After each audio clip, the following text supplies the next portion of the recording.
नमस्कार मंडळी, आईच्या पाहुणचारमध्ये मी आपलं स्वागत करते। आज आपण उपवासाचा मसाला डोसा कसा करायचा ते पाहणार आहोत।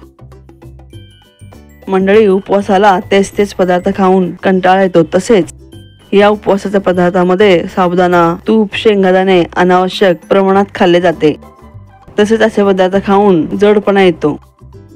उपवासाला केली जाणारी खिचडी, बटाट्याची भाजी, रताळ्याचे काप, कच्च्या केळ्याचे काप किंवा भाजी असे उपवासाचे पदार्थ नेहमीच केले जातात।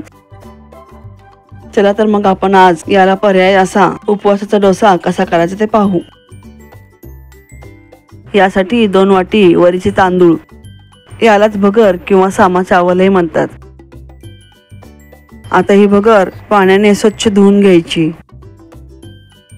मंडळी, भगरीमध्ये कार्बोहायड्रेट आणि फॅट कमी असल्यामुळे रक्तातील कोलेस्ट्रॉलची पातळी नियंत्रणात राहण्यास मदत होते। आता ही धुतलेली भगर 2 वेळा रोळून घ्यायची। भगर धुतल्यामुळे हलकी होते, त्यामुळे ती पाण्यावर तरंगून येते। अशी ही भगर एका भांड्यातून दुसऱ्या भांड्यात रोळून काढायची। रोळून घेतल्यामुळे भगरीत खडासले असतं तळाचे राहतो। या पद्धतीने भगर रोळून 1 तास भिजत ठेवायची। मंडळी, भगरीमध्ये कॅल्शियमचे प्रमाण जास्त असल्यामुळे हाडे मजबूत होण्यास मदत होते। भगरीमध्ये फायबरचे प्रमाण जास्त असल्यामुळे ती पचायलाही हलकी असते। 1 वाटी साबुदाणा स्वच्छ धुवून 5-6 तास भिजवून घ्यायचा। आता मिक्सर जारमध्ये भिजलेला साबुदाणा आणि भिजलेली भगर थोडे घालून, तसेच आवश्यकतेनुसार पाणी घालून हे मिश्रण बारीक वाटून घ्यायचे। मंडळी, साबुदाणामध्ये कॅल्शियम, मॅग्नेशियम आणि लोह या खनिजांमुळे हाडे मजबूत होण्यास मदत होते। आता हे बॅटर छान बारीक वाटून झाले आहे। या पद्धतीने सर्व साबुदाणा आणि भगर बारीक वाटून घ्यायचे। मंडळी, साबुदाणा थंड गुणधर्माचा असल्यामुळे उपवासाच्या काळात शरीराची उष्णता संतुलित राखण्यास मदत करतो। तसेच साबुदाण्यातील फायबर पाचन क्रिया सुधारण्यास मदत करते। आता हे बॅटर मोठ्या गाळणीने गाळून घ्यायचे, जेणेकरून बारीक न झालेला साबुदाणा आणि भगर गाळणीत राहील। मंडळी, भगरीमध्ये कॅलरीज आणि फॅटचे प्रमाण कमी असल्यामुळे वजन कमी करण्यास भगरीचे सेवन उत्तम पर्याय आहे। भगरीच्या सेवनाने शरीरास आवश्यक असणारी ऊर्जा मिळून अशक्तपणा दूर होण्यास मदत होते। उपवासाच्या डोसाचे बॅटर तयार आहे।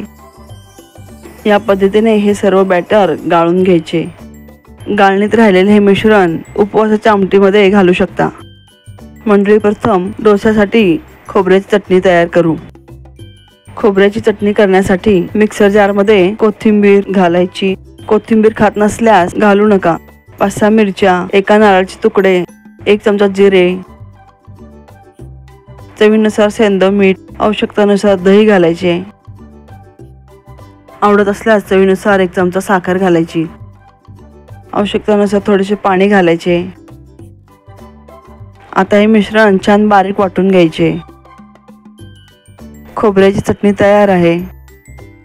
या चटणीमध्ये तुम्ही आवडत असल्यास तूप, जिऱ्याची फोडणी घालायची।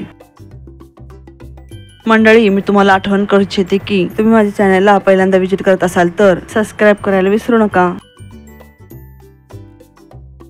आता डोसा बॅटरमध्ये चवीनुसार मीठ घालायचे। आता हे मिश्रण छान मिक्स करून घ्यायचे।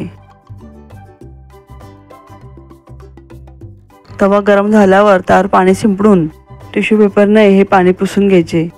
असे केल्यामुळे तव्याचे तापमान योग्य राहते। आता तव्यावर 2 पळ्या उपवासाच्या डोस्याचे बॅटर घालायचे। हे बॅटर पळीने गोल फिरवायचे। तव्यावरचा डोसा थोडासा शेकल्यावर त्यावर 1 चमचा साजूक तूप घालायचे। तूप सर्व बाजूने पसरून घ्यायचे। पहा मंडळी, डोस्यास छान जाळी पडली आहे।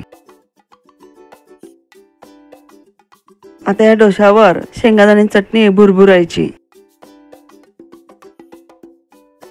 शेंगदाणे चटणी करण्यासाठी मिक्सर जारमध्ये भाजलेले शेंगदाणे, चवीनुसार तिखट, मीठ, जिरे घालून चटणी करायची। खरपूस खमंग उपवासाचा डोसा तयार आहे। मंडळी, तुम्हाला उपवासाच्या डोस्याची रेसिपी आवडल्यास लाईक, शेअर, कमेंट आणि सबस्क्राईब करायला विसरू नका. माझ्या येणाऱ्या पुढील रेसिपी पाहण्यासाठी बेल आयकॉनवर क्लिक करा, जेणेकरून माझ्या रेसिपी तुमच्यापर्यंत पहिल्यांदा पोहोचतील. मंडळी, पुन्हा भेटू एका नवीन रेसिपीसह. तोपर्यंत मस्त खा आणि स्वस्त राहा. धन्यवाद.